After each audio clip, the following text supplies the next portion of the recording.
बाकी भूल न तोहके पाई हो मितवा। हम तो भूलल तोहके चाही बाकी भूल न तोहके पाई।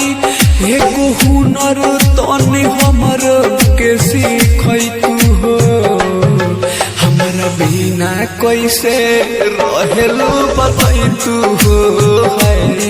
हमरा बिना कैसे रहेलू बताई तू हो।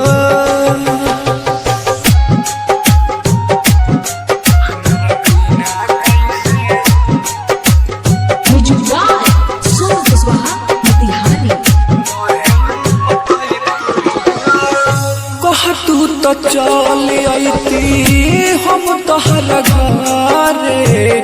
हमर के बना दे तू अपने उतरे। कह तू तो चल आईती हम तोहरा घरे। हमर के बना दे तू अपने उतरे।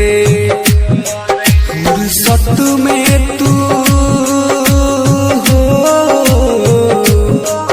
फुर्सत में तू हमरा के बोलाई तू हो।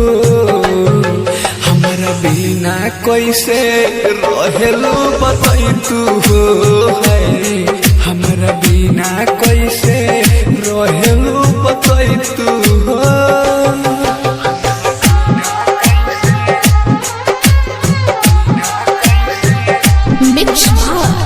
पल्लवी रिकॉर्डिंग स्टूडियो मछिया मोड़। अबेला याद जौन बात गइल बीत हो। सोची सोची रोता है अकेला अमर जीत हो। अबेला याद जौन बात गइल बीत हो। सोची सोची रोता है अकेला अमर जीत हो।